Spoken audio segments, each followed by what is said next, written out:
Okay, so I'm live. This is a follow-up to yesterday's video, Life is Shit. And again today, Life is Shit, it's the Circle of Poo. So I put in the description again the theme song for this video, the title inspired by the South Park song, The Circle of Poo. So since I came on yesterday feeling like shit and shared that with all of you, I decided to come back on today now that, because I woke up feeling fantastic today. World seems beautiful again. I just woke up feeling wonderful today. And so again, to reference to yesterday, I do still agree life is shit, and everything I thought yesterday, that whole aspect of reality is there. And in a good mood, I don't need to come back and negate that and say, no, life isn't shit. So I decided to keep that original title and build on it. Life is shit. It's the circle of poo that produces all the beauty in the world. So we've got a couple people with us. If anyone wants to say hi, I will respond. I don't have too much planned beyond I just wanted to come on and do a follow-up to yesterday. And it was really sweet. So many people were offering support. Even though what I said in the video was that I knew I would feel better soon and I didn't need any help. A lot of you were concerned and were offering support, and that was fucking beautiful. I really appreciated that. Doing the stream itself improved my mood quite a bit, and it wasn't that long after that, I mean, yesterday all day I still felt tired and low energy, but it changed completely from the depression and all the fucked up sides of being tired, and I had a really nice night with my wife and kids. I was low energy, but just relaxed with them and had a great time. James says, hey, Merc, saw your video from yesterday and glad you're feeling better today. Thanks so much, James. I really appreciate that. Not only did I wake up feeling great, my mood quickly improved yesterday. And I spent the rest of the day yesterday. I still had that low energy thing, still manifested physically. I was very low energy, but I achieved that state where I both had the low energy and was perfectly content for the rest of the night. So anytime, like if I ever come on again in the future in a really rough state, don't worry about me. I am an old hand at this, and I can always pull myself out eventually, especially if it's just a bad mood for no reason. It's much harder if there's like a major problem that has happened that isn't resolved. But that wasn't the case yesterday. And so for the remainder of the day, I felt peace and contentment and happiness as well. Empress of Eden says, hello, Mercury. Hello, Empress. Thanks for joining me. Adam James put a string of emojis, and if there is any meaning to that, I have no idea what it is. I am not up to date with a lot of internet lingo. Use of emojis usually goes over my head, and a lot of the abbreviations I don't understand anyway. Also, as a point to something I was saying yesterday. So one thing I said yesterday was that for me, a really shit mood, even if nothing's gone wrong. In fact, I can get into a shit mood because things have been going so great that I've worn my emotional state out. And so yesterday when I woke up, that feeling of pressure, well, part of it had to do with the channel and part of it had to do with people who rely on me. A couple other big elements were I got to leave my house this week for an appointment with like official type stuff, and that shit just really stresses me out. Also, I've really got to get some more cleaning done in my house. I'm really bad on that. I'm extremely low on conscientiousness. Housework, organization is just brutal for me. It's like pulling teeth. And yesterday I woke up and that awareness of all the shit I have to do was just I was going to say overpoweringly oppressive, but it didn't totally overpower me. So that's an exaggeration of it, but it felt overwhelmingly oppressive. The thought of the work that needs to be done in the house, like small repairs, cleaning, organizing, all of that shit seemed just soul crushing yesterday. Whereas today, I also, upon waking, was very aware that I should do some work on the house if I can, but in no way did it feel oppressive. I still woke up in a great mood, and I thought, maybe I'll get a little something done in the house later. But if I don't, fuck it, who cares? I'll have a good day despite that. And absolutely nothing in my life improved since yesterday. No problems were solved. Nothing got finished that needed to be completed. And I woke up in an absolutely different mood today, just feeling fantastic. And usually I don't have as much of a day-to-day change like this. Like in the winter, I'm more consistently depressed. Like I know for some bipolar, especially bipolar 2, you have a tendency to jump up and down day by day or even throughout the day. Usually I'm depressed all winter, up all summer, although I can occasionally have exceptionally happy moments or upset moments.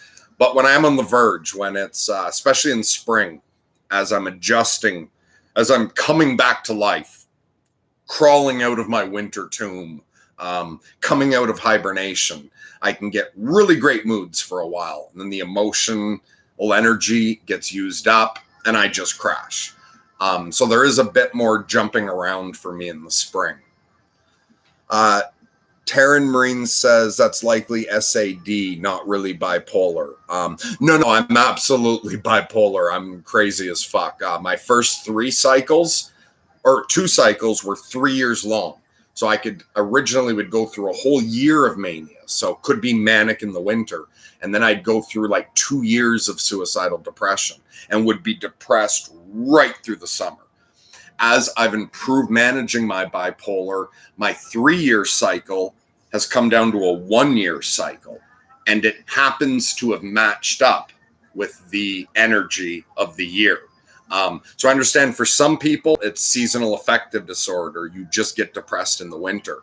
But with my bipolar, I can be suicidally depressed right through a whole summer. I've had that happen. And if it was just seasonal affective disorder, I'd be depressed in the winter and fine in the summer. In the summer, I'm not fine. I'm fucking super fine. I'm a circus. I'm manic. And if I don't control that properly, I become completely psychotic. Like when I go crazy, I do it upright. I go completely crazy, experience the end of the world, stop eating, stop sleeping, run around until I would kill myself of exhaustion. If I went into a psychotic state and nobody intervened, I would eventually just run myself around till exhaustion if it was out of control. But I haven't lost control of my psychosis in 10 years now. Since I've gotten it down to a 1-year schedule, it's been more manageable. And so Taryn followed up with vitamin D deficiency due to lack of sunshine. Absolutely. And that like for seasonal affective disorder. But again, with me, I tried a couple times, like doctor prescribed me, the whatever you call it, those lamps that simulate sunlight. And I used that one winter like 8 hours a day sitting in the light of that thing. It made no difference at all for me. So what you're saying there is absolutely fantastic for seasonal affective disorder. I think I've heard some bipolar people say they found the light therapy helps in the winter, but for me, it doesn't do a fucking thing. On the other, and the winter me that depressed me, just doesn't get anything out of that light. On the other hand, once summer hits and the manic me comes out, I fucking love the sunshine. I will run around naked all day while the sun's up and it's hot out in the field or forests. I love soaking in the vitamin D in the summer. Nolan, hey man, how you doing? Says, hey Merc, I'm also feeling great today. Fantastic. That's beautiful to share a great emotion with you. And overall, how have things been going for you since we last talked, Nolan? I really enjoyed our last conversation about the Killing Joke. That one was so much fun for me. So if you want to come on and talk about X-Men sometime, write into us. Okay, and Taryn says, try taking 1,000 IU vitamin D per 30 pounds of body weight in the winter. I also tried that at one point. And for me, didn't do anything. But again, that is all excellent advice. I am not a usual case at all. Like, even for somebody bipolar type 1 with psychotic features, I'm strange. I'm the exception to very, very many rules. What works for me won't necessarily work for other people. And there are a lot of shit out there that helps other bipolar people that doesn't help me at all or makes things worse. But I'm totally supportive of other people using all those methods.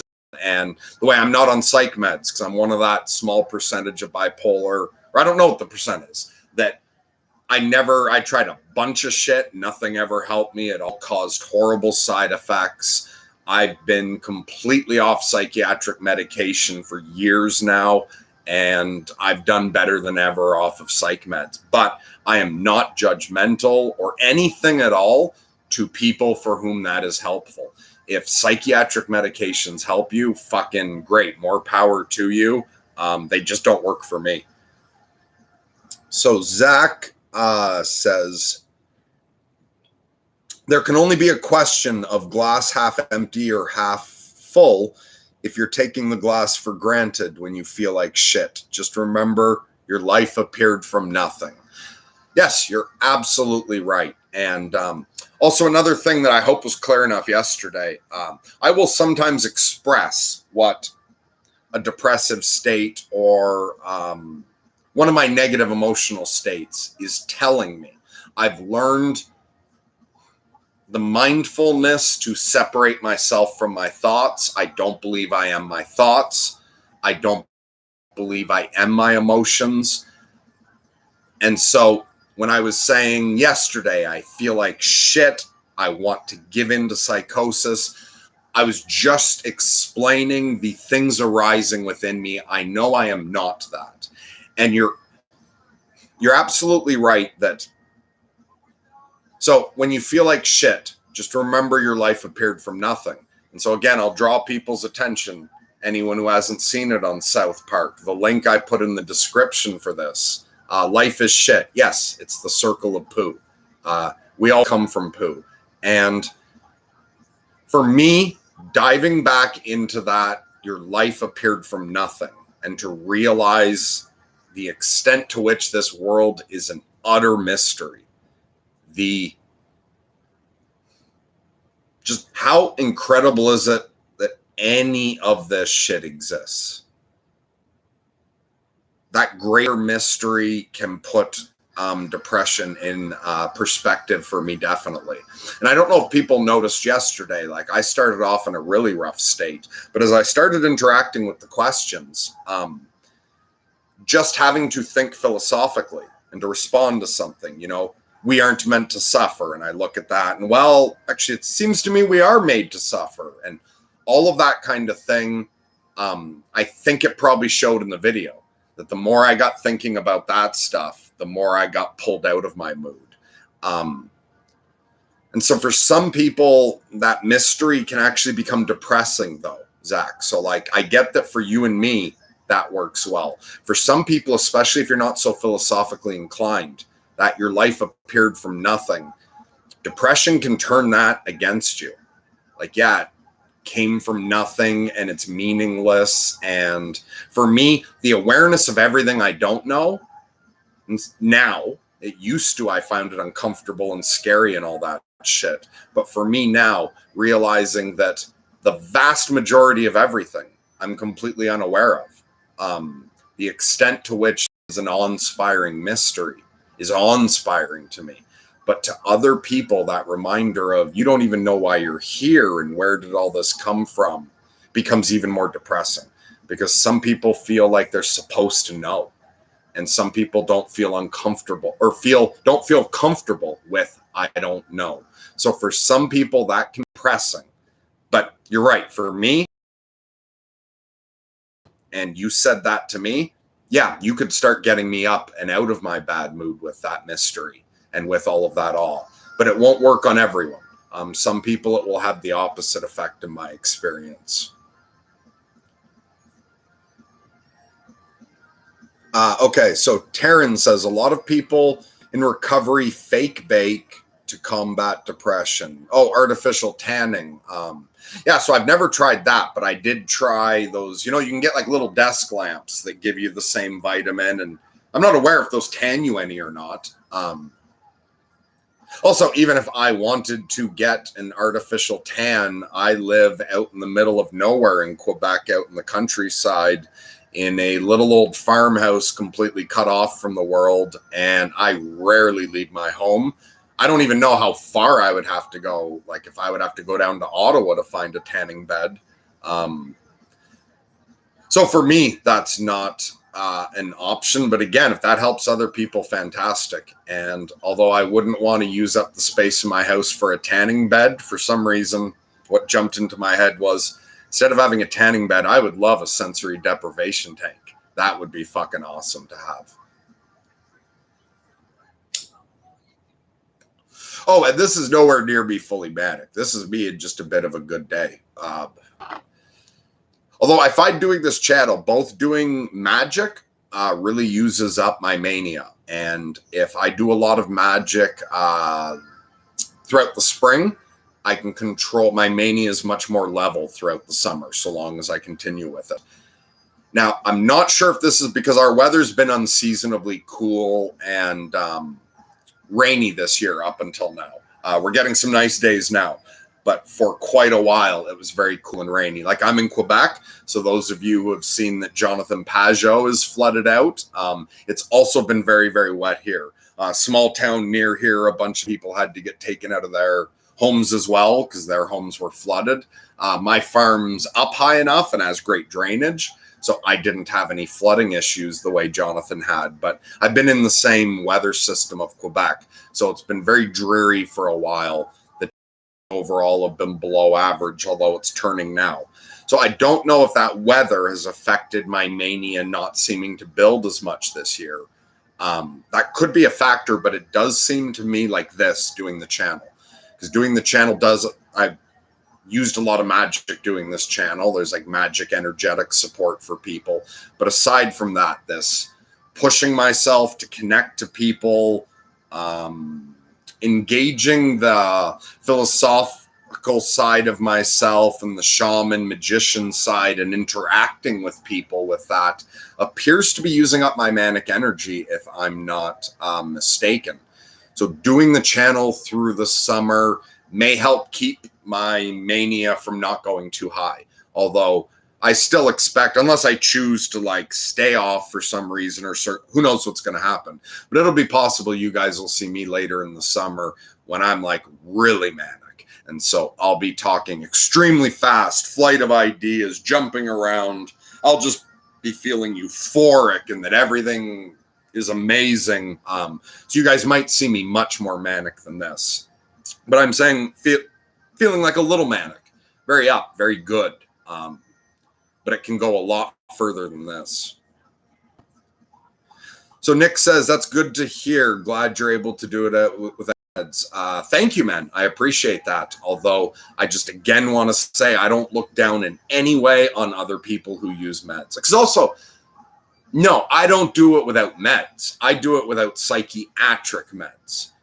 I use coffee, and I'm aware coffee can be bad for mania. And like with any drug, too much isn't good, too little isn't good, even with psychiatric meds. But I do use my coffee medicinally. It's a mood alterant. I smoke marijuana.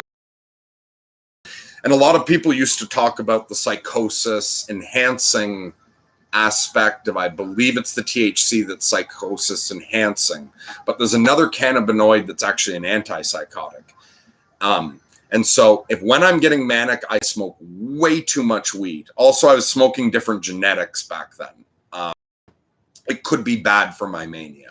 But I do find that my depression, my anxiety, and my mania, if I smoke the right amount of weed on a regular basis, like I'm not talking about just the effects immediately after I smoke. If I smoke on a regular basis, I can wake up in the morning and go sometimes like 6 hours without smoking any weed, but I'm still more level because I've been smoking it regularly. And there is actually another chemical within marijuana that is an antipsychotic. So for me, my marijuana is medicinal. Also for me, my nicotine is medicinal. And I know, like, right, yeah, I don't want to talk about it, part of me, because it's so, like, political and, like, it's just blanket, like, smoking's horrible, everyone should feel horrible about smoking, and I don't want to argue with anyone at all. But rather than stepping away from that resistance, so to anyone who wants to argue about smoking, I won't discuss it again. But for anyone who is curious about that statement that I think this is medication, even I just finished that book, Shamans Among Us, about the evolutionary history of schizophrenia, and nobody talks about any of the upsides of smoking because we're just trying to get everyone to quit. But for schizophrenics and bipolar people, the nicotine does actually work in such a way to allow more ordered thinking. You'll find many schizophrenics chain smoke. And I think the statistic was something like 70 or 80% of schizophrenics smoke, but you'll find a huge number of schizophrenics chain smoke. Also, he had a list of some high-end intellectuals like Isaac Newton and a bunch of other people, that there are some writers and scientists who have chain smoked throughout history, and it appears that for intense intellectual activity and for people with racing thoughts, too many thoughts, for some schizophrenics, for some bipolar, and just for some, like, writers and geniuses and such, chain smoking does actually have an effect on brain function. So for me, my cigarettes are a medication. And now, of course, there's all that other negative side effects for smoking. And the first thing I would say about that is doctors tried for years to put me on lithium. And look up the effects of taking lithium for 40 years. Talk to somebody bipolar who's like 55 and has been taking lithium their entire life, and ask them how many other drugs they're on now to deal with the side effects of lithium, and ask them what their life expectancy is from there going forward. I imagine, like, and I don't have all the facts right on hand about that. It's been quite a while since I researched it, but yeah, I'd bet take a 55-year-old who smoked his whole life, and then take a 55-year-old who's taken lithium their whole life, and ask them who has more medical problems, and ask their doctors who has a better life expectancy. And then aside from that, I also, you get those people that are 101 and they've smoked 3 packs of cigarettes and a bottle of whiskey every day. Some of us can smoke without dying from it. I do believe I'm one of those people, and I believe in the mind over matter having a strong component. If spiritual healing can work, if the placebo effect works, and the nocebo effect, where if I give you sugar water and tell you it's going to make you sick, it's probably going to make you sick, and you'll have a physical reaction. So I think what's worse for people than smoking is smoking while having smoker's guilt. So if you light a cigarette and every single cigarette you light, you think this is giving me cancer and this is killing me. Like, yeah, that's going to give you cancer and that's going to kill you. And I'm not saying there aren't real, like, health impact of smoking. I'm just saying I believe the nocebo effect of it is even stronger than the actual carcinogen effect. And yeah, that's all I want to say about that, because I hate arguing about that kind of shit. I'm not trying to convince anyone of anything. I'm just saying how I see it. So I don't have psych meds, but I do consider myself on medication. I always have to have my supply of cigarettes, coffee, and weed. And again, too much of all of it's bad, or any of them. Well, with the exception of smoking, I fucking chain smoke. But the coffee and the marijuana, I try to smoke and drink the right amount. Too much is bad for me, but not enough is bad for me. When I wasn't smoking pot at all, and for a couple times I've quit for a year and a half, like multiple times since being bipolar, I can't function at all. I can't have social interactions. I let a lot of shit go by while I was saying that.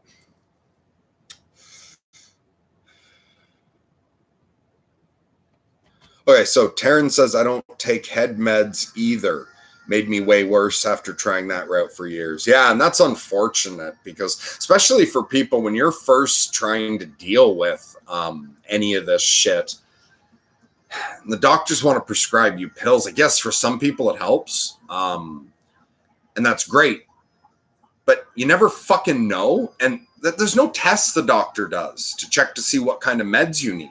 When it comes to psych meds, they're like, okay, here's your symptoms. Here, try this. Take it for a couple weeks. Tell me what happens. And you come back saying, like, I've been in constant terror every time I take the pill. My anxiety, like, oh, okay, sorry. Let's not use that one. Let's try this one. And they give you something else. They just it's just random shots almost of, let's see what this does to you. Now let's see what this does to you. Even look at the ad for most antidepressants. It's an antidepressant, meaning the reason you're taking it is you're depressed. And for almost all of them, one of the side effects is extreme suicidal ideation. So it's like, here, you're really depressed. Here, this could help you. Oh, by the way, it could also make you intensely more suicidally depressed. It's really unfortunate that that's such a fucking crapshoot, and that you're taking such a big risk every time you try a new medication or change them. Taryn says, Monty Python, always look on the bright side of life. Absolutely. Yes. I wanted to whistle the tune, but it's not coming to mind for me. Although also, for those of you who are depressed and who can't see it, there's nothing wrong with saying, fuck that, and life is shit, and I'm just trying to aim at the good from deep within hell. So even if you can't whistle while you're on the cross, you can still accept the burden of being. You can be hung on the cross and say, this is torture, but forgive them, for they know not what they do, and I'm aiming at the good. On the other hand, when you can achieve it, yeah, look on the bright side of the life and have a fun time whistling up on your cross. Okay, Bruno says, I don't know why YouTube recommended me this live. I'm pretty lost here. How this kind of streaming and dialogue helps you? ? I wish you to learn how to deal with this emotional challenge. Okay, thank you. I'm not sure why YouTube recommended this to you either, although, were you ever subscribed to Sorting Myself Out when it was Andrew Jokum? Ryan and I have taken over his channel and are doing something different with it, so that might be why. Yeah, and so you say, how this streaming helps me. I'm actually not doing this looking for help. Doing the channel has been changing me. There's helpful aspects to it, but the reason I got involved with the channel was not to help myself, and I was not seeking to do anything therapeutic. I've made excellent progress, better than I thought I would, back in 2009 when I was getting out of the lunatic asylums, and that was the last time I was locked up, was 2009. I'm completely content with my condition. I'm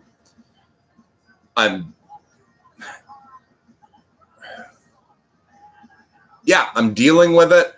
It's getting better every year. I'm perfectly happy to be who I am. And I didn't take over this channel looking for something for myself. I took over the channel because I was looking to see if I could help other people.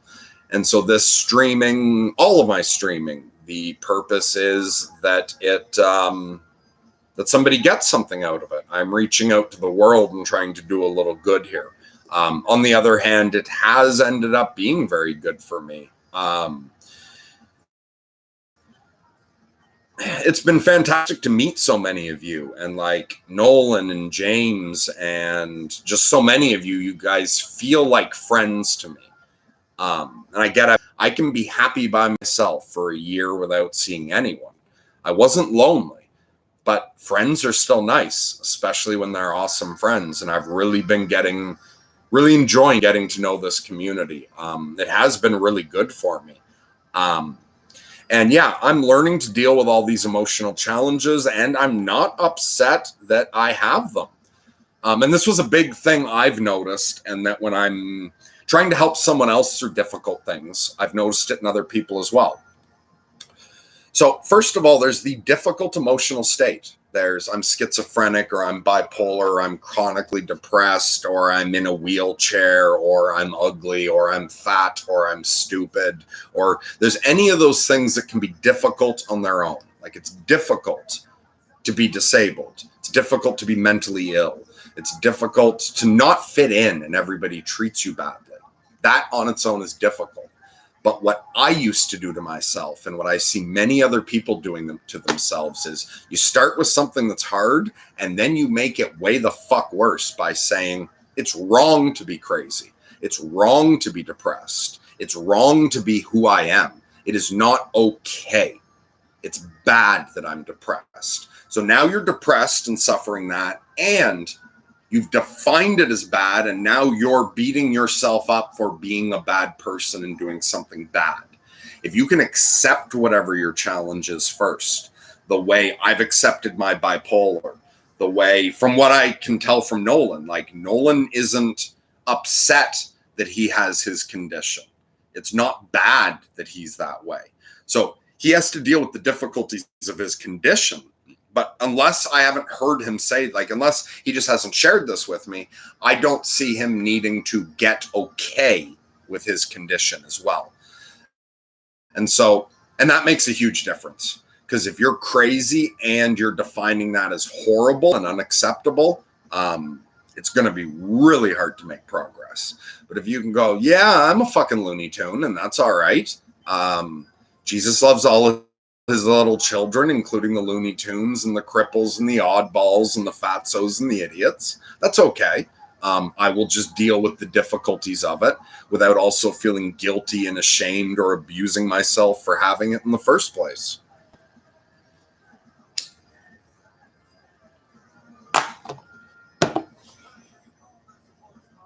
What a beautiful day. I want to try to catch up on everything everyone's saying, but it's getting sunnier and sunnier out, and I'm feeling tempted to go outside and talk to the birds and play with the bugs and sit in the dirt. So I'm not sure how much longer I'm going to stay on, but I do think I want to see if I can catch up with a bit more of this. Let's see. So Justin Carter says, our brain was created to cope with suffering. When your only tool is a hammer, every problem looks like a nail. Absolutely.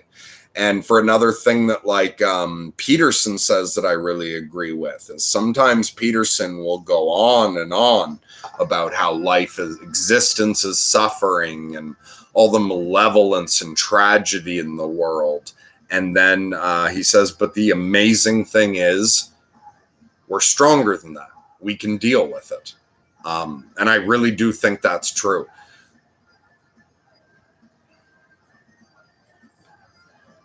So, Devore says, magicians don't think life is a circle of poo. Interesting. Did you follow up anywhere else? Okay, explain to me why. So first of all, I would say, you can't say magicians think such and such. There's all kinds of magicians. I'm, what's the new word Tim taught me? Okay, yeah, so Tim taught me paralogical, which is a great word because it encapsulates something I've been working with for over, for about a decade now. I tend to be more paralogical, trying to allow opposite statements to each exist at the same time. So I would say life is a circle of poo as a magician. And I would also say, no, life is not a circle of poo. And I could say life is all kinds of things that will contradict with each other. But for me, I see the circle of poo. Right. And again, in case anyone here is new or whatnot, also, I'm not arguing with anyone. As far as I'm concerned, none of us know the truth. None of us know what objective reality is. So I'm never arguing with anyone. I'm sharing how I see things. That's it. And I'm sharing it. I don't give a fuck who believes me, who doesn't believe me. And I'm not ever going to be like, no, you're wrong. I'm just going to say, hey, I see that differently. But I'm very interested to hear a full explanation of magicians don't think life is a circle of poo. I'd like to understand your opinion. Taryn says, life is pain. Everyone that tells you different is selling something. Wesley from The Princess Bride. Okay, I saw The Princess Bride as a kid, but so long ago, I don't remember. Yes, life is pain.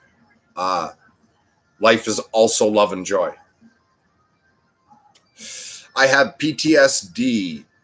Extreme weather weirds me out.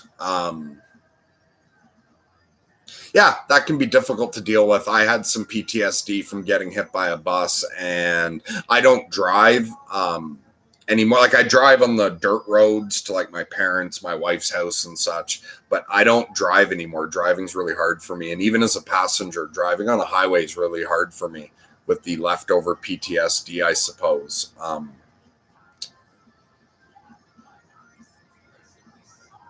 So I hope that improves for you. And Terrence says the CBD type is a great anti-pain and anticonvulsant. So that's back to what I was saying about marijuana earlier. Yeah, CBD is an amazing thing. It's too bad we were breeding it out of marijuana because we didn't know it existed.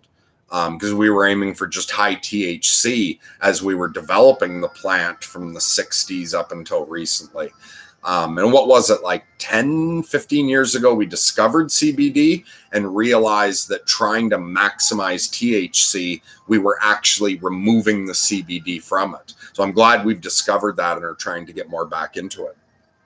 So Spartacus Anon says, is this still a Jordan Peterson related channel? Yes, it is. This is still sorting myself out. And so this channel built out of Andrew Jokum working on the self-authoring suite. The co-host of this channel has also done the self-authoring suite. I've purchased the self-authoring suite, but not even opened it yet. And yes, like the original purpose and still a strong purpose of this channel is to encourage people to do self-authoring. And if anyone's doing the self-authoring and wants to come on and talk about that, we would love that. That's great. But also we've expanded this into a bit more. This is about us all telling the truth. Taking responsibility for ourselves, cleaning our rooms, having good faith discussions with each other, and trying to support each other, sorting ourselves out. This channel is absolutely about sorting ourselves out. And yeah, I love Peterson. So does Ryan. We're still posting Peterson clips occasionally and discussing it. You'll often hear me reference Peterson, although we're not limited to that.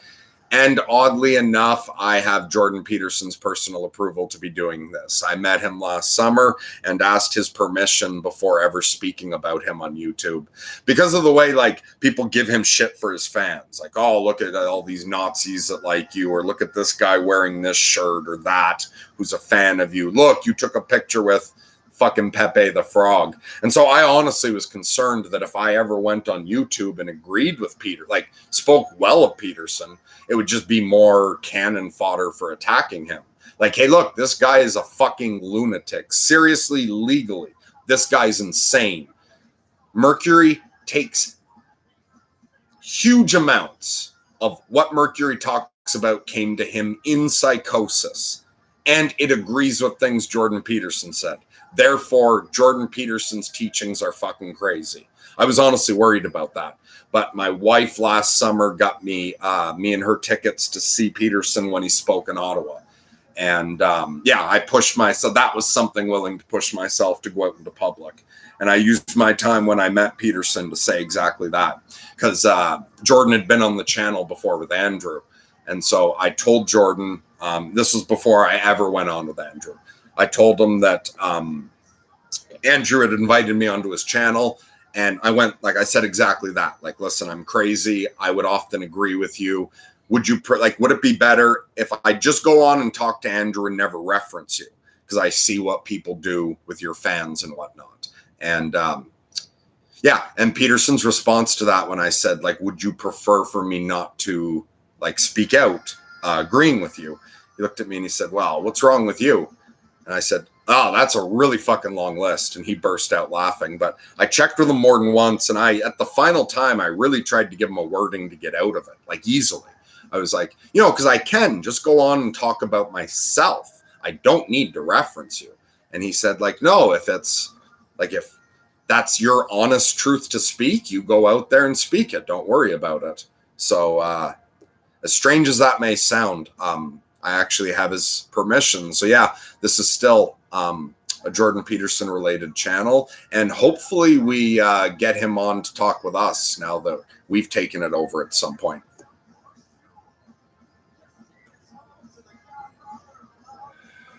Taryn says, I no longer follow that fellow. Who do you mean? Is that after like to the Peterson thing? Oh, also, if you don't like Peterson, you're still welcome here. Like if you're still honest, aiming at the good, trying to be a better person, you enjoy philosophical discussion, you don't have to be a Jordan Peterson fan to be part of the community at all.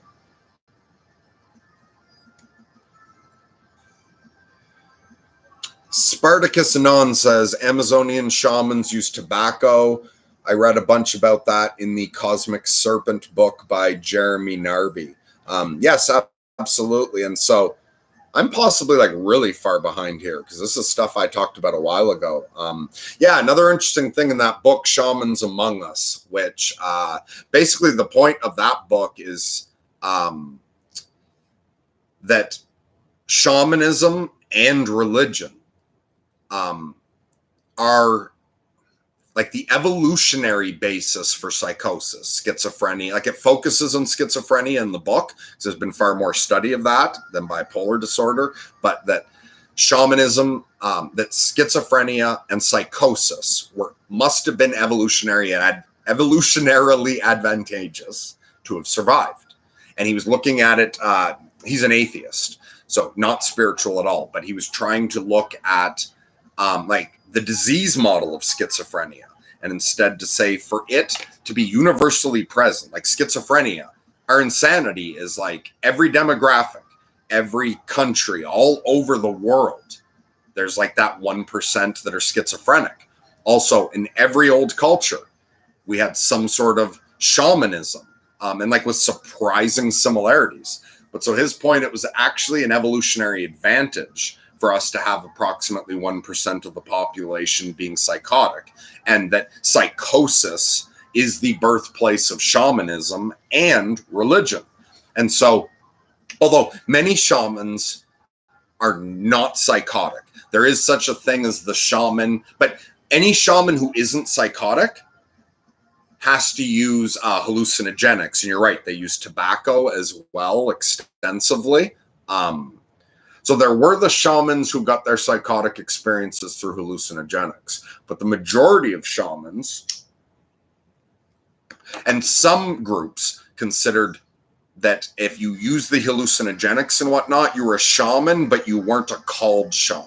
You weren't, and a called shaman is above, like that the peak shaman is the called shaman. And you know you're called because you've gone psychotic, because you have what we would now call schizophrenia or bipolar. That would have been all the symptoms that if as a teenager now, say hear voices or whatever, that we send someone to a psychiatrist for, originally that would have been like, oh, okay, you're the shaman. And so you go to be trained as that. And so you could be a shaman without psychosis, but it appears the majority of shamans had psychosis. And that is how the gods spoke to us to give us our magic. Also, according to the book, even up to modern times, every new religion comes out of psychosis. So you can have an entire priest class and bishops and whatnot. You can have all entirely sane men continue a religion once it's created. But it appears that every new religion is created by somebody with some level of psychosis. What the fuck? Okay.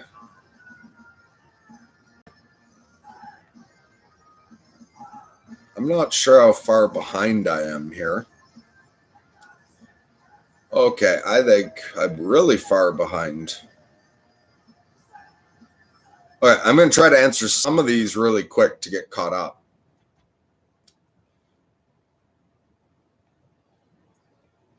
So Grizz says, say my body, my choice, Merc. Singularity says, hey, y'all, love you and your work, man.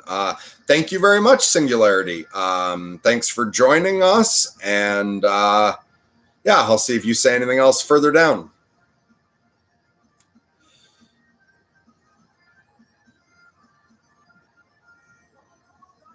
Okay, so Taryn says, I think this is a follow-up to why he doesn't like Jordan Peterson. Because he used alcoholics to conduct human experimentation upon. So that's not a guy I place any trust in. Interesting, I know he studied alcoholics for a long time. I wouldn't look down on somebody for experimenting on alcoholics unless they were doing so in a bad way. There's good and bad experimenting on people. So, for instance, everyone references Pavlov's dogs, and nobody's ever like, oh, he experimented on. But we leave out the fact that he like surgically cut into the dog's face to register the amount of saliva it produced. Oh, sorry, for anyone who doesn't know, Pavlov's dogs, he did a test where he rings a bell, then feeds the dogs, rings a bell, feeds the dogs, and eventually he can just ring the bell and their salivatory gland starts producing more saliva. Did you know that on top of that, he also did human trials with that? And I think they were all orphans, but there's footage of they would take a kid, strap them down to a table, all constrained. Their head is constrained. They've also got that saliva collector surgically put in their face, and they would buzz a tone and then feed the kid a cookie. Buzz the tone, feed the kid a cookie, and then eventually just buzz the tone and see if the saliva is produced. But there wasn't even a person feeding the cookie. There was a tube that goes down to the kid's mouth, and a cookie falls down into the kid's mouth, and the kid eats it. It's horrifying to watch that. And nobody has any problem talking about what Pavlov discovered, but his experimentation on children, I imagine, is much worse than the experimentation Peterson did on alcoholics. But you could be totally right. I don't know what kind of experimentation he did on alcoholics, whether he was doing something good or bad. My gut tells me that, knowing Peterson, he was trying to help alcoholics and he needed to perform some experiments to progress the cause. And I would imagine he didn't do anything that he felt was harmful to the people involved in the study, but I don't know. I'm telling you what I would assume from what I know of Peterson. On the other hand, if when Peterson was younger, he did something that he shouldn't have done and he's not doing it anymore, I don't expect anyone to be perfect. We've all made fucking mistakes. So Spartacus says, what kind of experiments? What the heck? Okay, yeah. Now, Hans says, well, yeah, just try them for 2 weeks, worth to try if you can better your life. I'm not sure what that's to. Okay, so I'm going to skip anything that I'm not sure what it references to.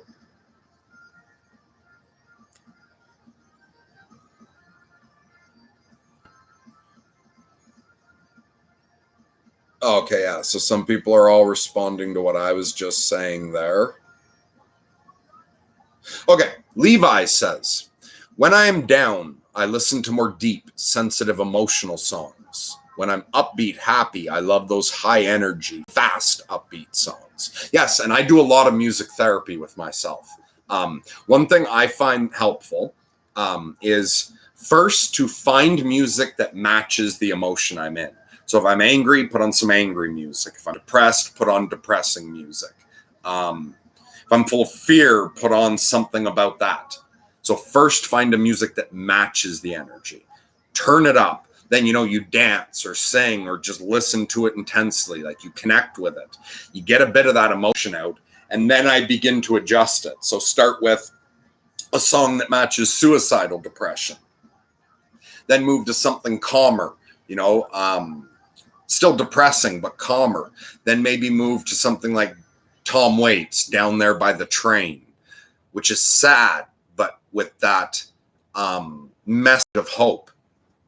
And then after that, go on to something like listening to The Addicts, You'll Never Walk Alone, and move to some more upbeat stuff. And so I find first match the mood, and then you can gradually move yourself into another mood by moving through different kinds of music is what works for me. But yeah, for me, music therapy is just immense. Sometimes just listening to it.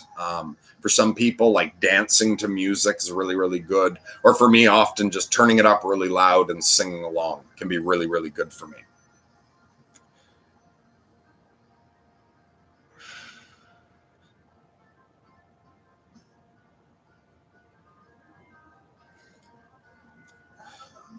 Okay, yeah. So Levi's saying here now the same thing I was just saying. You can find comfort in emotion if you listen to music of that emotional tone. Creative expression is one of the best ways to deal with emotion. Absolutely. Also, I find the more I've gotten into magic and whatnot, interaction with the archetypes, with symbols, is a great way to deal with emotion. Imagination and connecting to whether like it's actual religious symbols, whether it's like the actual archetypes or the ones you encounter in media. So for me also sometimes like in a horrible state, the scene in Watchmen where Rorschach is taken down by the police, when I'm really, really fucking upset about, like, say it was after being institutionalized, or a few years ago when some people were pressuring me to be institutionalized, and I was like, no, I know I'm not in a good state, but leave me the fuck alone. I can take care of this. And they're like, no. But anyway, when that issue comes up, my fear of being taken away, watching that scene where Rorschach is taken down by the police is very cathartic because, and again, it's matching that energy. And watching Rorschach get killed at the end by Dr. Manhattan, it's like I can watch that first scene and connect. And then when, oh, sorry, spoilers about Watchmen, that's old. Rorschach's death can make me just weep like a baby. Or the song by Star Fucking Hipsters, 3,000 Miles. When I have that fear of being locked up, it's like sometimes I'll watch those Rorschach scenes and then listen to 3,000 Miles a bunch of times in a row. Or is that what it's called? Something 1,000 Miles. But yeah, art, whether it's making art or appreciating art, looking at a painting that matches that emotion, reading a short story, watching a scene in a movie, I find that all excellent emotional art therapy.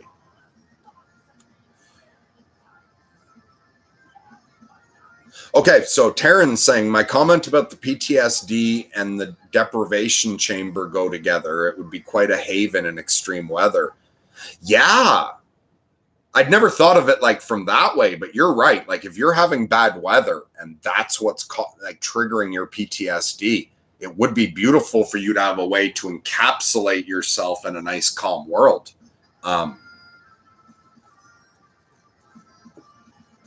Maybe one day we'll each have our own deprivation chamber. Maybe the price will go down, or maybe you and I will both get rich, or something like that.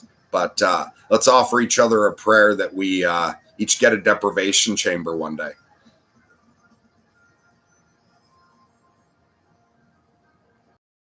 Okay, so Bone CK says, never play cards with a guy named Doc and never trust a man with a nipple ring. I don't know if I've ever played cards with a guy named Doc, but yes, so if that's a reference to the fact that I have a nipple ring, my only piercing is a nipple ring. So if your inner guide tells you not to trust a man with a nipple ring, don't trust me. Go watch something else. Karen, speaking of outdoor, I have things to do outdoors, reinstalling skirting, replanting potatoes, which means you're probably gone by now. But thanks for coming by today and chatting for a while. I enjoyed that. Have a great time outside. Enjoy your potato planting.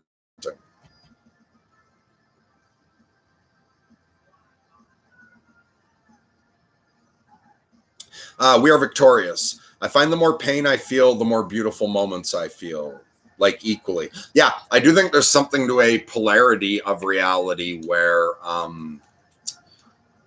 was it Manly P. Hall, I think, said that he thought that with emotion, it's like you have to go, that there's compensation in the universe, ultimately, that there's balance, you know, justice above the streets. But in his thinking of that, in the ultimate balance, so this side will be the pain we can experience, this side will be the pleasure. And according to Manly P. Hall's idea, the further into pain you go, it's like you're pulling back on a spring and guarantees that you will spring that far in the future. And now with my bipolar, I find it seems like the fact is that my depression's caused by my mania. So the higher I go in mania and the longer I'm manic, the lower I go in depression and the longer I'm depressed.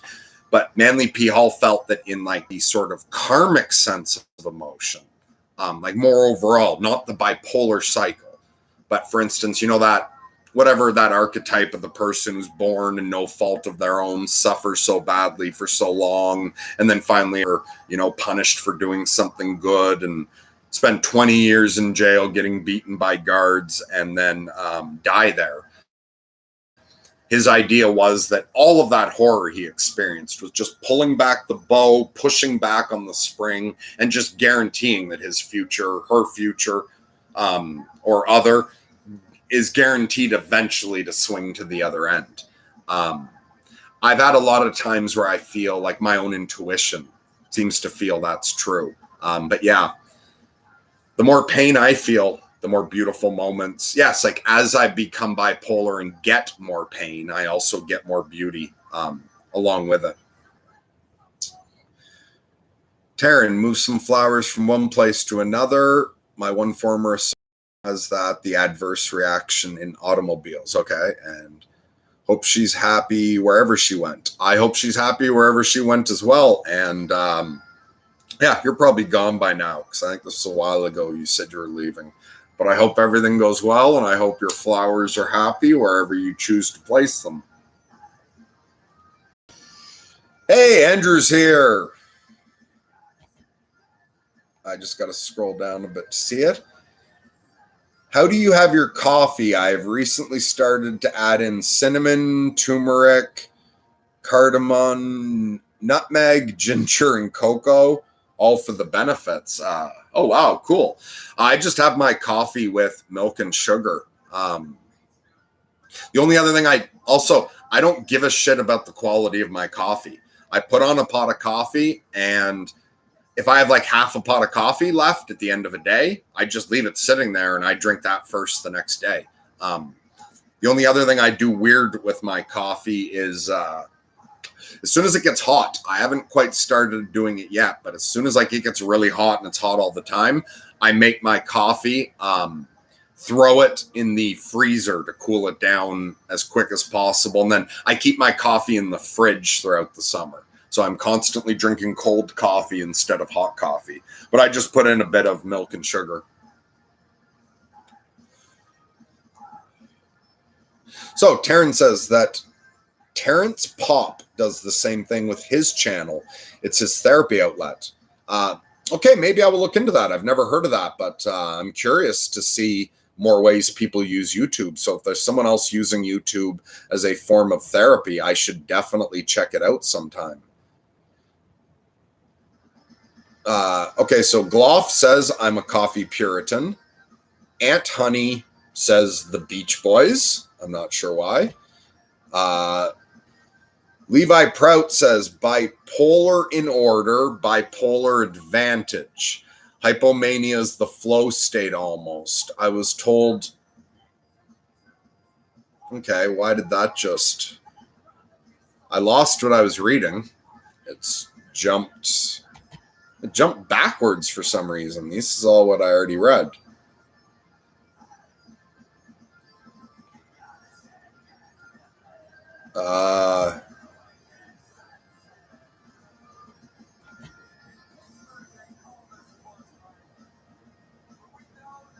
Okay, I was told Einstein had hypomania. It's like the film TV show Limitless. If hypomania, bipolar can be mastered. Yeah, there's a lot of advantages to hypomania, and there's a lot of upsides to like full-blown mania if you can control it and have it integrated. Gloff says, I heard about a schizophrenic guy, friend of a friend who lives in Australia and is pursuing shamanism. Oh, very cool. You can get a hold of that guy through your friend of a friend. That would be someone great to have on the channel. I'd love to learn from that guy. Also, Gloff, why the fuck haven't you been on yet? So many times Ryan has said he's setting up a call with us soon, and it's never happened. Okay, so someone's named Cheese Boy says, bro, you got lung cancer.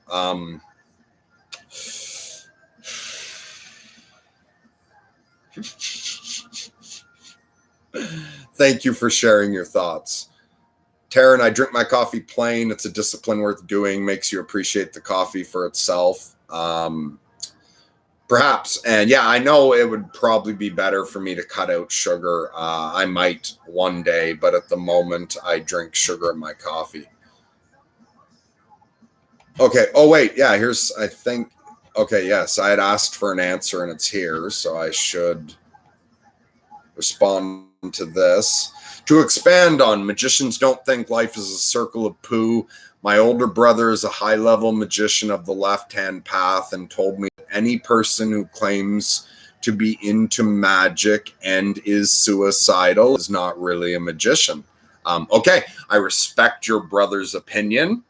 And now it defines how you mean suicidal. If you mean suicidal, and any person who claims to be a magician and is actively going to commit suicide, suicidal in the sense of willing to act on it, perhaps he has a point. But I think you can be a magician and experience extreme suicidal states. It's just the magic allows you to put that in perspective, detach with it, and deal with that. But also, it's like so many magical traditions have so many different ideas, and perhaps it's an absolute certainty in his tradition, and perhaps his group would not consider me a magician at all because I get suicidal states. I'm not concerned about that. Maybe that's great for a whole group of magicians who don't have suicidal states. So I hope that his magical practices work very well for him. Although I would be surprised if he's high level and if me and him had a talk, if he didn't feel... I don't know. I get this feeling me and your brother might agree on more if we had a chance to talk at length, but perhaps not. Gloff says, is schizophrenia psychosis the beginnings of the evolution of the border between self and the system, everything else?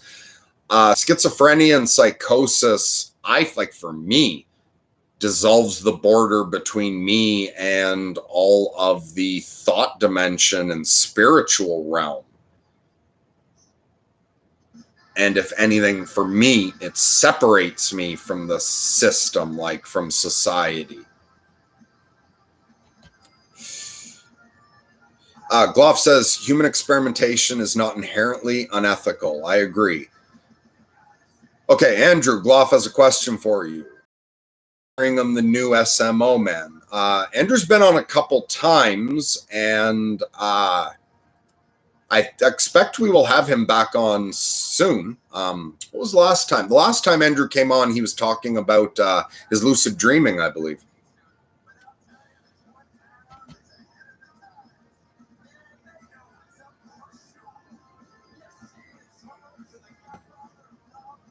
Now Cheese Boy says, angry video game nerd, the Beach Boys. Huh. Curious about you, Cheese Boy. Why are you watching this? Like, what are you getting out of this? But anyway, Griswold, Gloff has a question for you. When was the first time? So I must have missed something because I'm not sure what he's asking about. Taryn says, a nice additive for cigarette is clove, but it's tough to get it right, especially as I roll my own.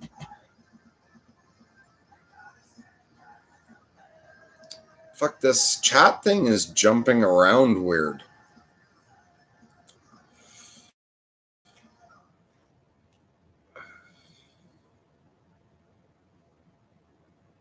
All right, so I'm not going to worry about trying to answer everything.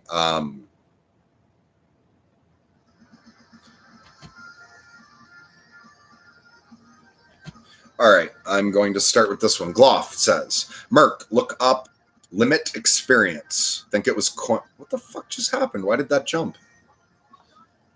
Okay, it was coined by George Bataille.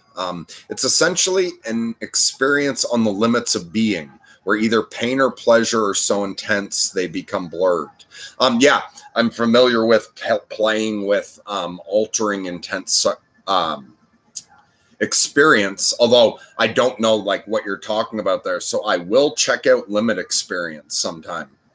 The lines between the two become blurred. Yeah, so I played with that line myself, but I'm not familiar with that term, and I would be very interested in hearing more about that. All right, Taryn finally did go to get outside to work on potatoes and flowers. Thanks for joining us. I hope we talk again sometime. Spartacus says Einstein married his cousin. Inbreeding creates mutations. Not so smart that. I didn't know that. But I think any X-Men fans watching would say that mutation isn't in and of itself a bad thing. Oh, Gloff says, I'll get on it soon. Merc life gets in the way. So I think that's from when I said, why the fuck haven't we talked to you? Yeah, you're right. And now I remember a couple times, like reading comments you wrote and Ryan responding with, wow, can't believe how busy you are. You'd had tax season a while ago and shit. Okay, so as long as it's not me and Ryan dropping the ball, you just be busy as long as you need to be busy. We're not going anywhere anytime soon, and you're welcome to come on whenever you've got the spare time. So don't push yourself, and we'll talk when we talk.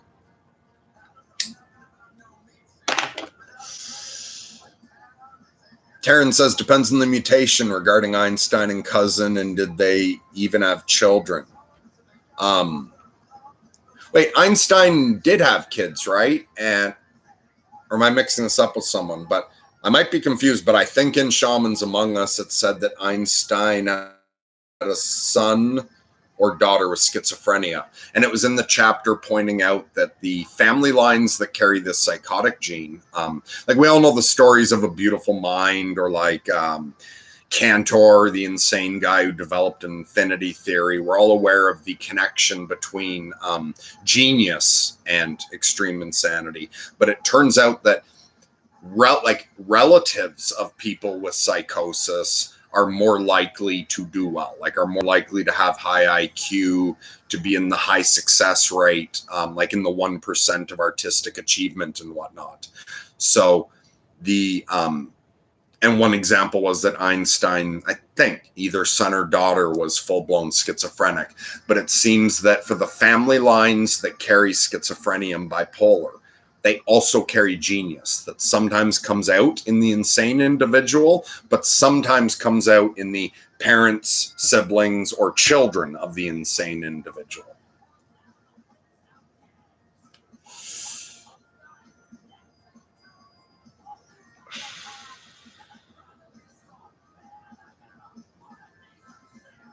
So Divorce says, yeah, I agree with that about detaching and dealing with the suicidal thoughts and magic. I think we all deal with suicidal thoughts at some point. I don't know if everyone does. Some people are surprisingly fucking well balanced and suited for this world. And I don't want to get into talking about my family or other people too much. But I know my mom wouldn't have any problem with me saying this. My mom's amazing. She's so emotionally balanced. Even when like normal problems come up, like, of course, she gets stressed or worried sometimes, but very, very, very little. And yes, like the fuck ups I've caused in her life, I've really fucked the family up at some points to where my mom was really having trouble dealing with life, but it took a lot to push her to that. She's rarely upset. And I would be surprised if my mom has ever felt suicidal. Like, I've never asked her that. Maybe I should. But I think there are some people who get through this life without feeling suicidal. But certainly some of us do, and possibly most. I don't know.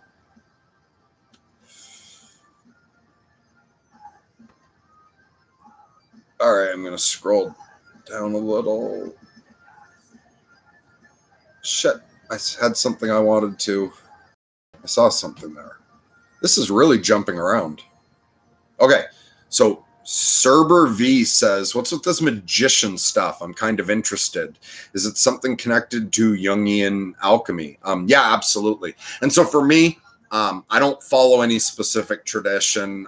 What I consider myself, I'm developing, like in the tradition of William Blake or many of the old shamans, I'm developing my own magical path. I've investigated a variety, but I consider myself a lunatic magician. And for that, I spell lunatic with a K instead of a C.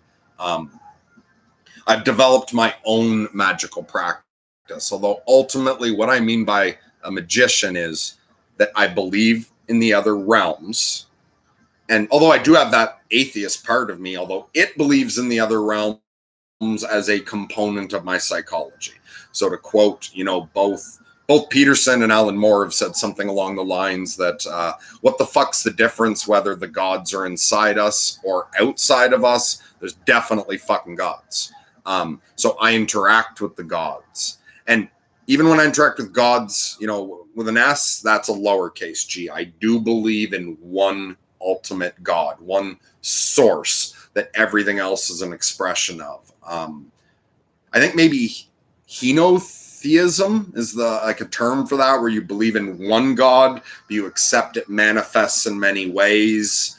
And but so I believe in God. I believe in the magical dimension and in something that is in between shamanism and ceremonial magic. So there's elements of all of that in my magic. There's elements of Christianity in my magic. There's elements of Taoism in my magic.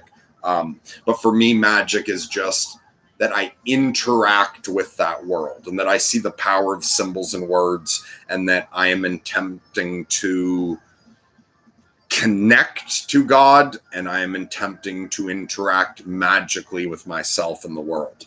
So I use the term magician for that.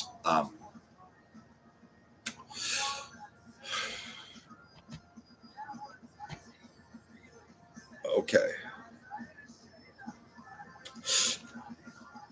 I'm not sure how to pronounce that. Something Menendez. So anyway, whoever you are, MMM. Specifically, if you're a left-hand magician, the bad vibrations come with suicidal thoughts. Something like that. Don't follow the left-hand path, though. Not worth it. And again, with many things, and especially in magic, what one person means by the left and right-hand path and what another person means can be incredibly different. So you would really have to define that term. We would have to define terms before getting into that.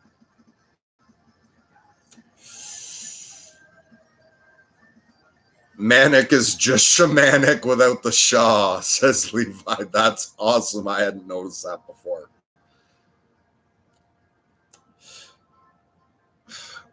I'm really far behind, I think, and I want to try to get closer to what people are saying recently. Skip by a little bit. Sorry about that. Actually, fuck, I really got to piss. I've been on long, and I want to try to catch up a bit. I'm going to run and take a really quick piss and be right back.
All right, sorry everyone about that. And yeah, it's really nice out. I want to go outside, but you guys were kind enough to give me all this feedback. I want to answer at least a little more of it.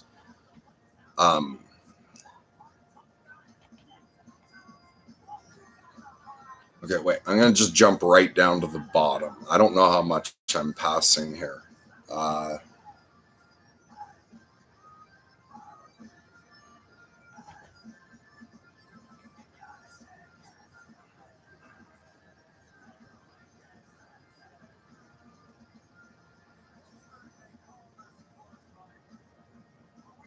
Okay, so Jewish Wookie. Hey, Jewish Wookie, I remember you.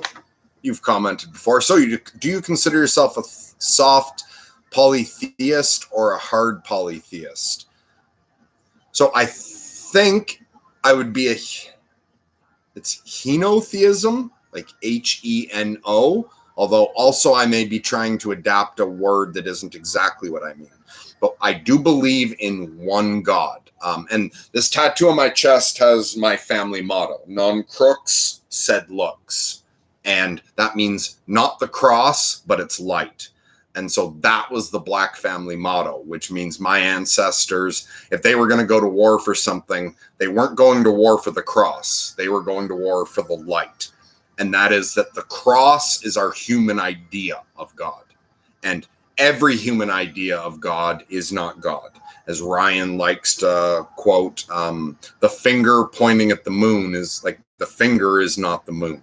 And so I do believe in a God, which is the gestalt of all creation, everything from this one source. I believe in that one God.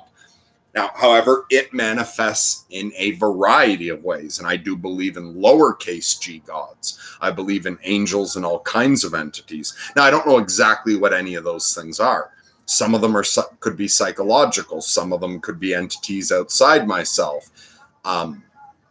Regardless, those are an emanation of God.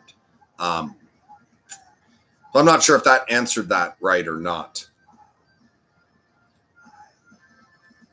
Okay, so Cerber V says, so lowercase g gods are basically those overwhelming emotions and other forces that influence us as people.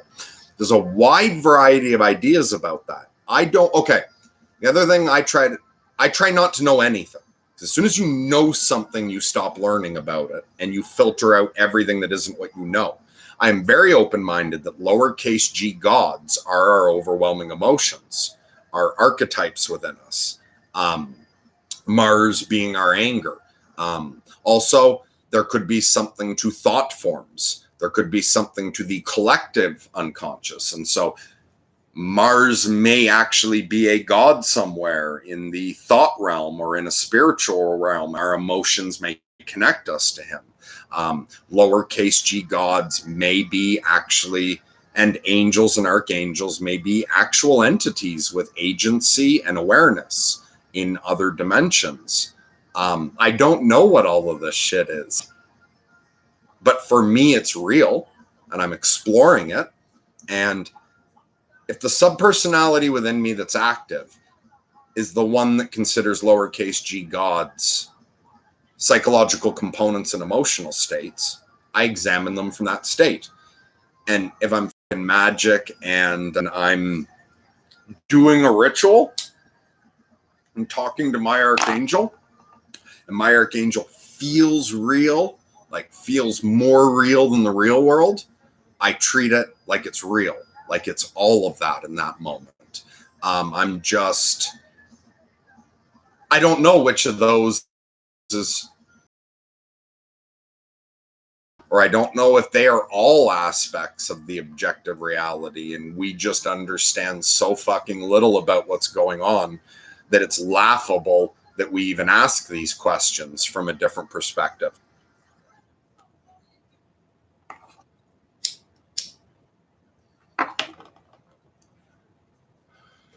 Okay, so some of this I don't understand because it's responses to things. And sorry, folks.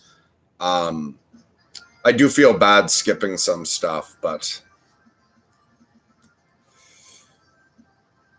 Okay, Spartacus says, people committing suicide is something of a phobia to me.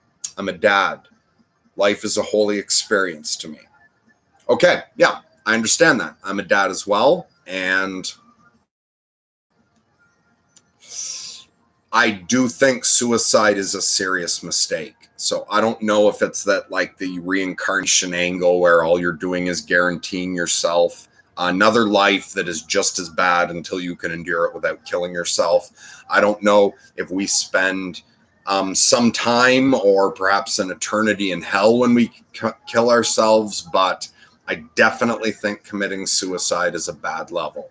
My deep gut is a bad idea. My deep gut intuition is that suicide really, really, really, really is to be avoided if you can at all possibly survive the impulse. So I agree that we should be doing everything we can to support people in suicidal states, because I don't think it's a way out of the pain.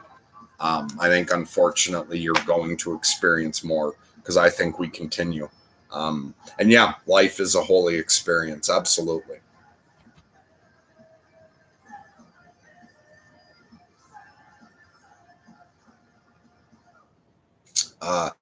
Okay, and so Grizz said, if he misses it, Devore, channel email is, yeah.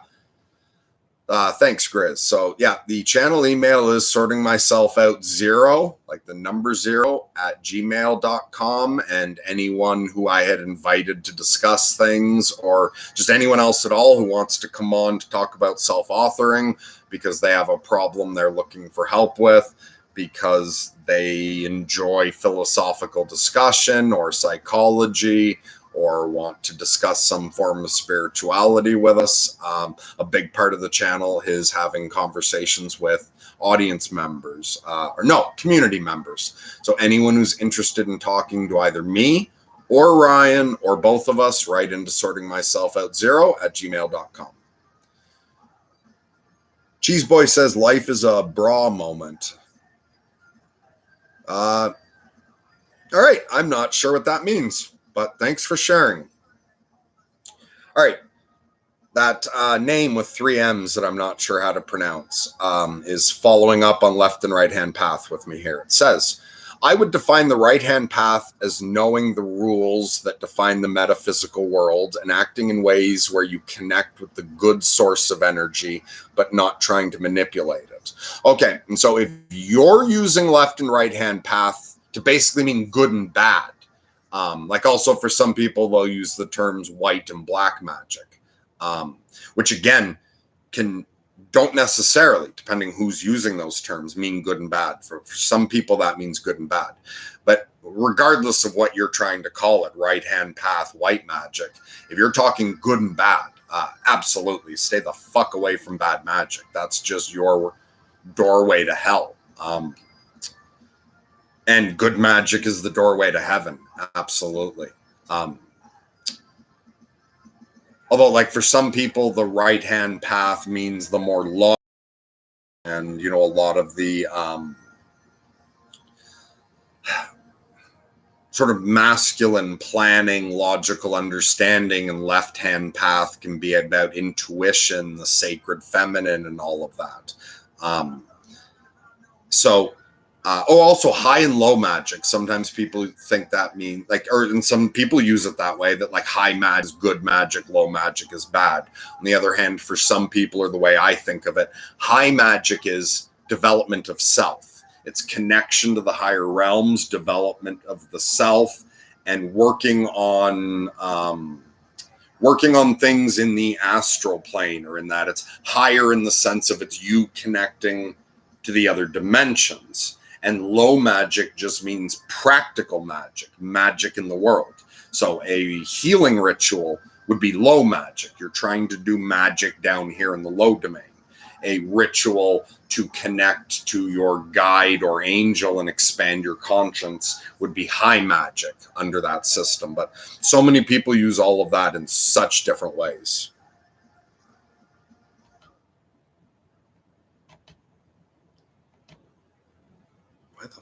Yeah, this isn't fucking working right for some reason. Okay, so Gabor says, are you on the shaman way? Do you use mushrooms or plants for enhancement? So although I wouldn't say I am a shaman. One of my subpersonalities perhaps is. I've looked into shamanism quite a bit. A large part of my life is shamanic, but I wouldn't define myself as a shaman. but there's a shaman element to me. I haven't used magic mushrooms in a long time. I used them in the past. But the principle of using magic mushrooms to do magic, like the way Alan Moore does, is absolutely valid. I don't know if I will do mushrooms again at the moment. I can achieve states, like I can just bring up enough psychosis to work with. I can alter my state without magic mushrooms to an amazing degree. On my own, I don't need them right now. Also, I'm not sure if taking mushrooms would push me up a little too high and if it would have any sort of after effect with my natural ability to enter trance states so strongly. I'm not sure if I'll experiment with them again or not. I've used them in the past, but I do use, again, coffee, tobacco, and marijuana are all plants I use, and marijuana and coffee are also shamanic allies.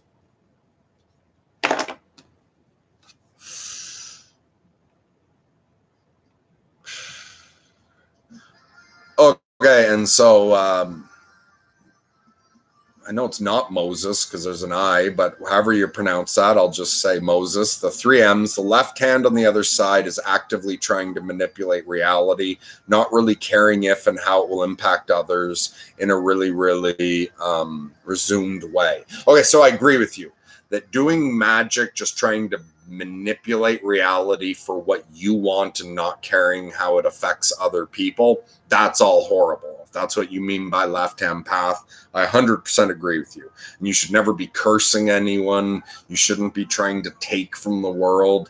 Magic is not to get you laid. It is not to give you unearned money. And magic is not to give you power over other people. On the other hand, magic where you're trying to shape reality for the good of all, healing magic. There's all kinds of magic that is about influencing reality. But if your goal is to connect to God, find out what God wants you to do, and try to share God's love, light, and healing in the world, then I would still consider that good.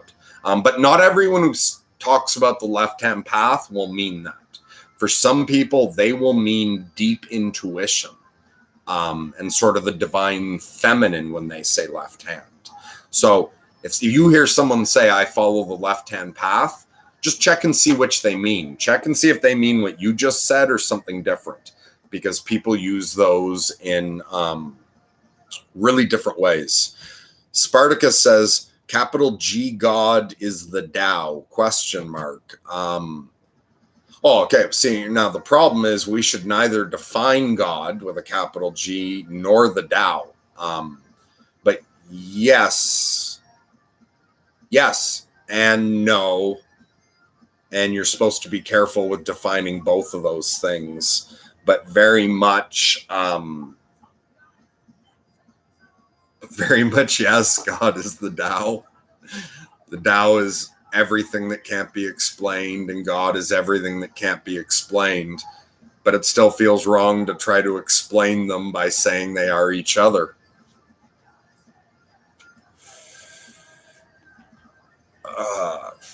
This jumped.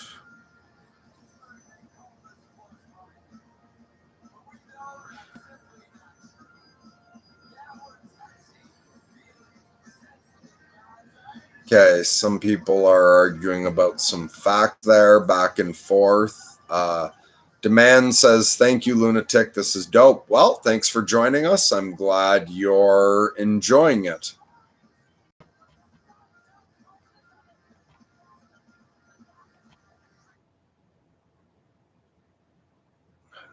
This really isn't working right at all.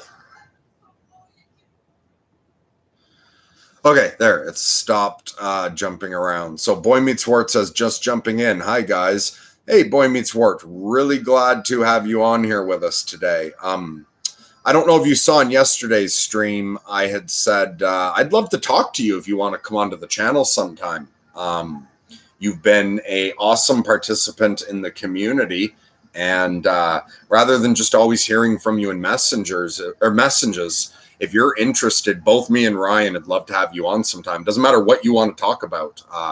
Like just as getting to know each other, or if there's any specific topics you want to discuss, we'd love to have you on sometime. So if you're at all interested, write into the channel and we should hook that up.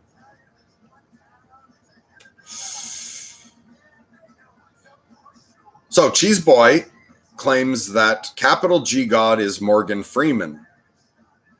Well, of course. Capital G God is everyone. But yes, Bruce Almighty. Morgan Freeman played God very well. So Jewish Wookie says, what books have you read that have had the most significant impact on your life? So the Watchmen graphic novel, I first got that when I was like 11 or 12 or something, and I've read that so many times. Clive Barker's book, Cabal the Nightbreed, really affected me deeply. I read that very young as well. Alan Moore's Jerusalem's mind-blowing. I just read it like a couple years ago, but it's impacted me more than any book I've read in my adult life.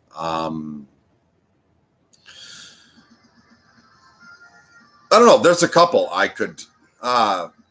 What Dreams May Come occurred to me. That one is like Richard Matheson's a fantastic writer. Also, I Am Legend is like a great book. But What Dreams May Come like actually impacted me. Its discussion of the afterworld. Well, yeah, there's at least a few. I can talk more about different books on different days. So Ben Giles says, any advice for dealing with shame? I'm going through a divorce and it's hard to feel like I deserve to even take care of myself at this point. Okay, let's dive into that one. So you're feeling shame. Are you also feeling guilt? And I think the difference is guilt is what you feel when you know you've done something wrong. And you've done something wrong by your own measure. Shame, it seems to me, is generally when you feel other people are judging you for what you've done or other people are going to look down on you. So I'm wondering, do you also have guilt? So like, have you done anything wrong that you're really guilty about? Or is it just shame? Now, you're going through a divorce. That alone, yes, we will feel shame because that feels like a failure. It's very embarrassing the way everyone will look at you. And going through a divorce is like you'll get the stages of grief with that. It's going through a divorce is incredibly, incredibly difficult. And I can understand why you would feel shame around it. So advice for dealing with the shame. See if you can become okay with the divorce. Like put aside everyone else's opinion for a while and see if you can become okay with the fact that you're going through this divorce. I know it's going to be difficult, but also look at this as an opportunity to transform, to be a new you. Like Peterson says, let the fucking dead wood burn off. A divorce is really, really sad. If you want, you can lean into that and die, not in the sense of killing yourself, but lean into that and do a phoenix rebirth. Let your ego die. Let the old you die. Let all the dead wood burn away. Let all the shame burn away. And just the same way that you wouldn't judge someone else who's gotten divorced and then goes on to try to put their life together. Don't judge yourself for going through a divorce. Move forward in the best way you can. Use this as a chance to transform. And use this as an opportunity to become an entirely new and better person.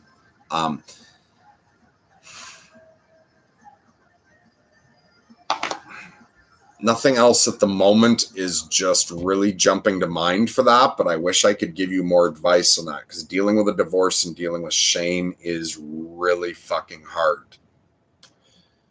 And it's hard to feel like I deserve to even take care of myself at this point. Okay, but you do deserve to take care of yourself. Like Peterson says, treat yourself like someone you love that you're responsible for taking care of. And I think this is a big enough, this is a huge thing that you're dealing with. If you're willing to, like, I don't know if messaging is all you're comfortable with, but if you're willing to, write into the channel, and both me and Ryan would love to help you talk through your feelings on this and see if we could support you in some way. I really wish you all the best. I'm pulling for you.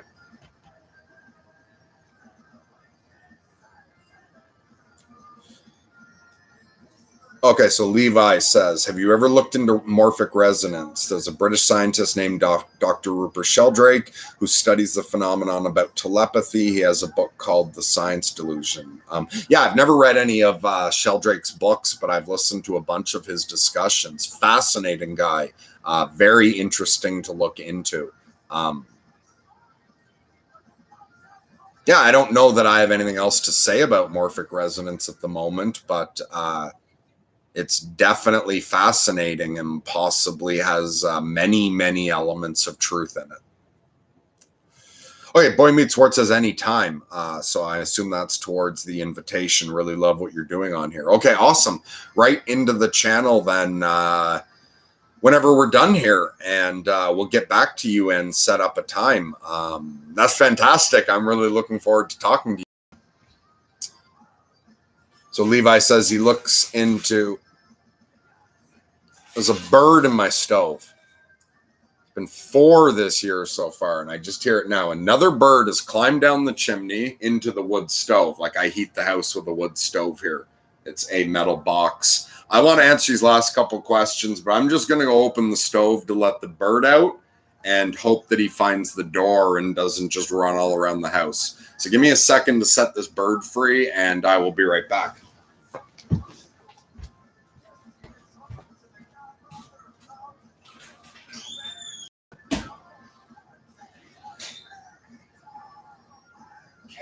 Go straight outside, all right? I need to shit.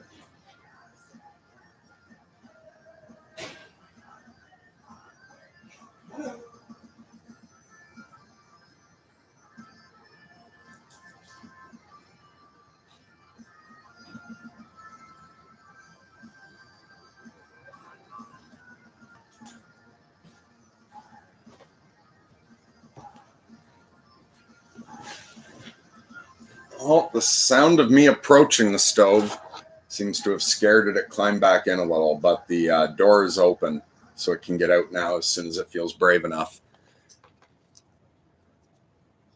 All right, where was I? Okay, yeah, I read that. Okay, so Levi's saying now about Rupert Sheldrake. He looks into how pet owner communicate with their pets, and how if an animal in one region learns something, the same animal some other region picks it up, and this becomes easier to learn. Yeah, all of that stuff is fascinating. I had heard some criticism that that some of his studies, he fudged the data a little or only used best something. I did hear someone criticize that some of his findings are a little warped. I don't know if that's true or not. And even if it is true, he just got too caught up in trying to prove it. And he could have been not trying to be dishonest. It could have been cognitive bias or anything.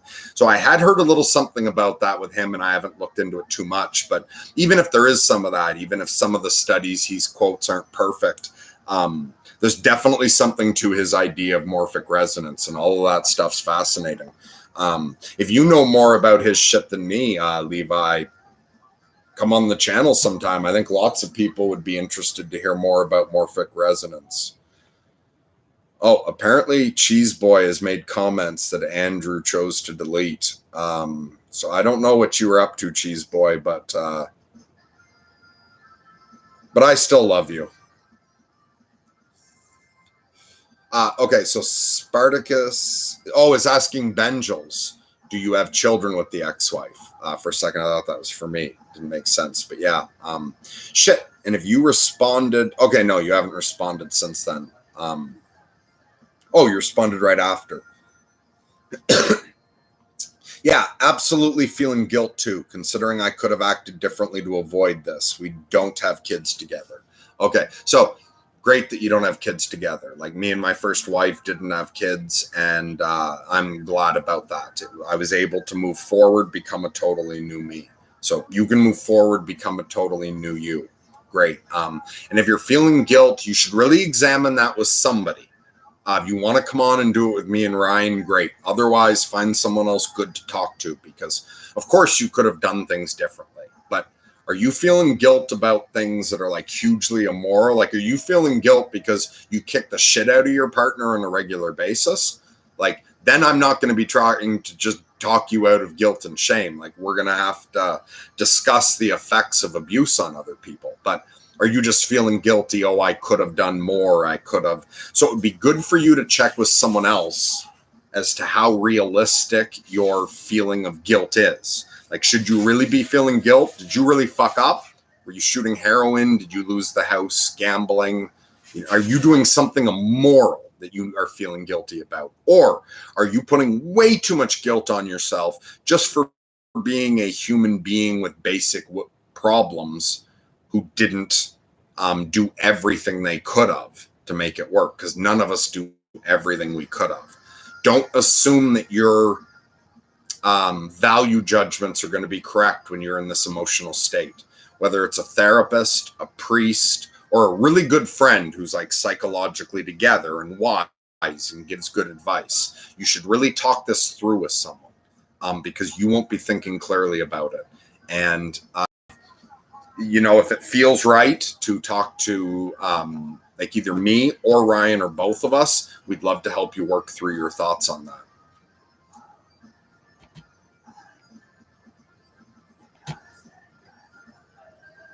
I can't make the messages scroll down. Oh, there it goes. This chat thing really isn't working well for me. Okay. So, fuck. Hold still. Why is it? Worm says self-forgiveness is most important to overcome shame and guilt. Yes, I 100% agree with you, Worm. And I have a feeling that Benjels needs to hear that. But I will also point out just naked self-forgiveness if you're an abusive, alcoholic, liar, racist asshole who's actively abusing people on a regular basis. Self-forgiveness isn't something I would jump right to. Aunt Honey says electricity flicked off all across the world. When did that happen? Did I miss the day the earth stood still? That moment where the whole world went silent? My electricity didn't flick, or I didn't notice it. Okay, Benjel says, thanks, I really appreciate the advice, my friend. And yeah, I would really love to have you come on and... Oh, wait. You're already answering that further down, I think. Yes, I'd absolutely be interested in writing into the channel. Okay, so write in sorting myself out 0, number 0 at gmail.com. Ryan handles all that for me because I get stressed out opening email. Like even to send my wife an email stresses me out. I don't like going to email. And my wife's the one person in the world I'm most comfortable with in every way. So Ryan handles all the email. You'll be talking to him at first. But yeah, he can set up a call for us. And not only do I have a good feeling that we could help you, I have a good feeling that if you're brave enough to discuss it in public and share it with people, that other people going through a divorce, which there's a fuck of a lot of in the modern world, could benefit from hearing our conversation. Plus, it gives the audience a chance to leave some comments and some support.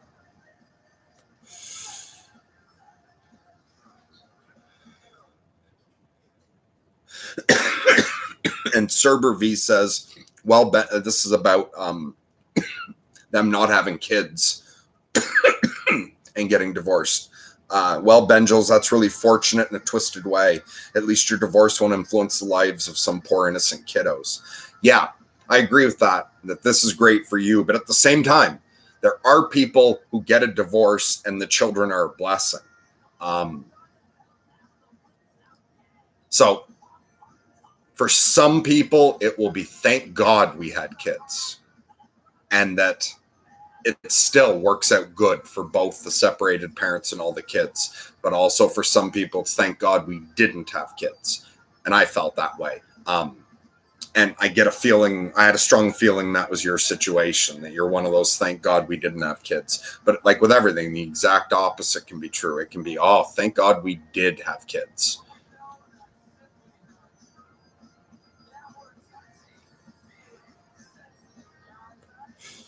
So Spartacus says, I would give anything not to have to deal with my son's mother. Life is hard. My son has been somewhat divided, and also I'm still fighting for shared custody.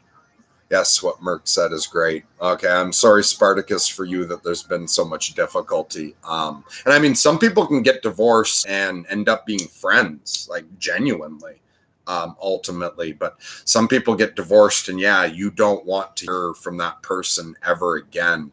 And so for some people, it sucks to have that connection of kids, like where the kids are wonderful, but that it keeps you connected to somebody that you just want to let go of and walk away from.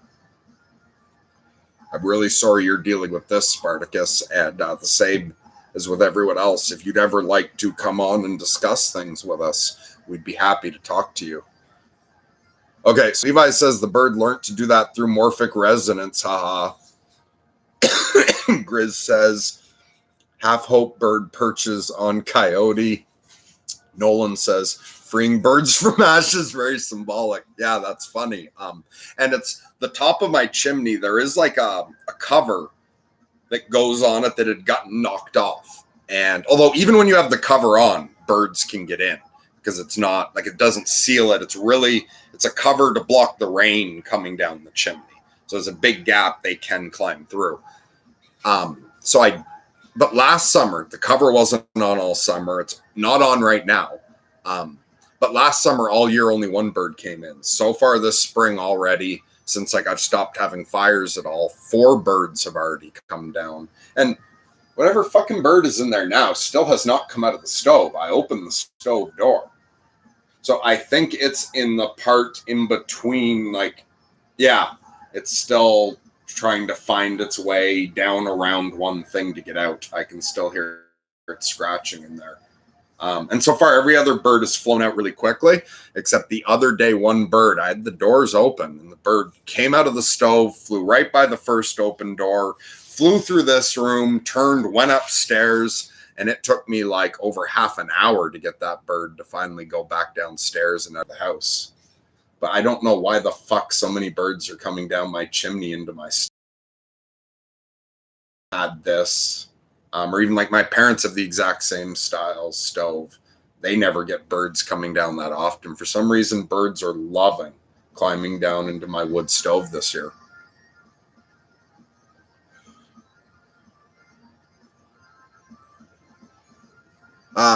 Okay, so Benjels says, thanks for the wise words, Spartacus. As painful as this is, I'm grateful that there aren't kids in the middle of this. Okay, and yeah, here's something else we could try if you guys were interested. We could do a call with both Spartacus and Benjels. So Benjels wants to write in. And also, Benjels, if you want, we can have a one-on-one discussion as well. But if you guys were guys or girls, so I don't know which gender either of you are, but since you folks are both dealing with the same thing, but there's that one difference of kids or not. If you were interested, we could have both of you on with me and Ryan, and we could discuss divorce. I think that could be really helpful for a lot of people to hear that discussion. And so with both of you, that wouldn't be instead of one-on-ones. We could have one-on-ones with both of you and have both of you on together if you guys are interested. So Levi says, I kind of think it all connects. Psychedelic trips, states of psychosis, mania, shamanic states, morphic resonance, dreams, telepathy, psychic, and quantum physics. We need to study the mind more. Just yes is all I'll say to that. You're absolutely right. There's a connection between all of that.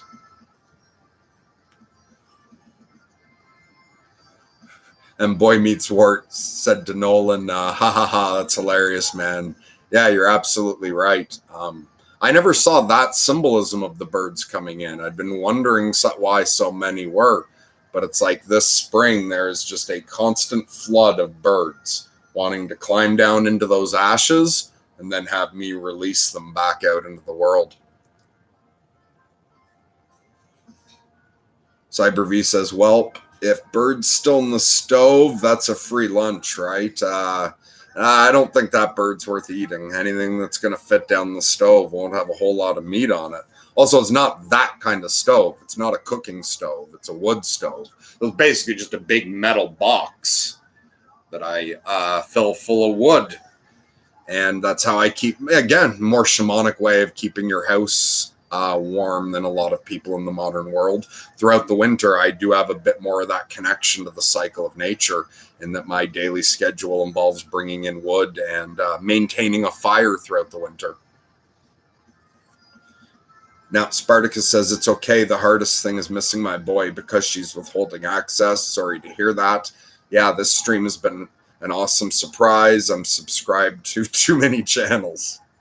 Well, I'm glad you found us and you said, okay, great, you'll write to the email address. So, yeah, so let's see what happens with the conversation about divorce. Ryan will get back to both of you guy or gals, and we will find out. Although, anyway, we will, yeah, work something out, whether it's one-on-one talks or whether you both want to come in together. Oh, it's really nice outside, and I'm feeling called to go outside. So does anyone have any last minute thing that's important, or are we all happy to shut this down for the day? So Levi says, been thinking about getting back on YouTube. It gets dangerous because I don't like it if I get manic and have any online presence. So I got to be careful.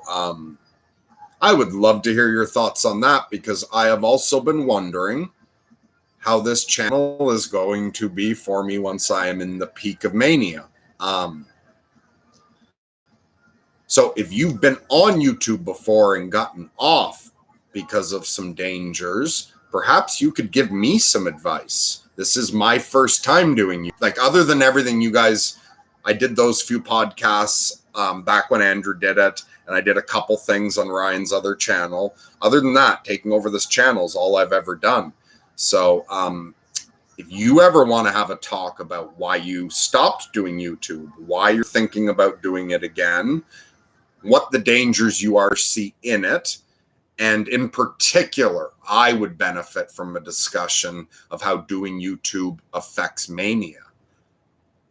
And of course, if you don't feel good about, and yeah, that doesn't have to be something we post, because I would really like to hear what you've experienced regarding mania and YouTube. I've never heard anyone else discuss that, and I'm not sure fully what to expect. So if you want to have a conversation sometime, we can keep it totally private. But also, if we do the conversation, like, we could record it and not decide. And that's what we do with all audience members, by the way. We record the call and then after decide, oh, that whole thing shouldn't be posted, the whole thing should, or something in between. Like, someone will say, sure, post the whole thing, just cut out what I said right there for such and such a reason. But I would love to have a discussion with you about being a fucking madman on YouTube and how that could affect me when I'm manic. James says, great stream, Merc. I got to go too. All right. Love you, James. Looking forward to talking to you again sometime. Our last talk got cut pretty short, I felt like, to me. Yeah, I'd like to talk to you again sometime. Also, you, Boy Meets Wart, you said great stream. Catch y'all again soon. Thank you for joining us. Looking forward to talking to you soon. Spartacus, you should be smoking. I would, and I could support you in quitting. I would. However, I can't not smoke while doing that. But aside from that, people wanting to get off drugs, me and Ryan are here for you. And Ryan has tons of like 12-step program experience. Ryan's the man to go to if you want to get off drugs. So anyone looking to get off drugs, if they're not good for you, get the fuck off them. And if you can't do it yourself, get some fucking help. And Ryan's fantastic for that.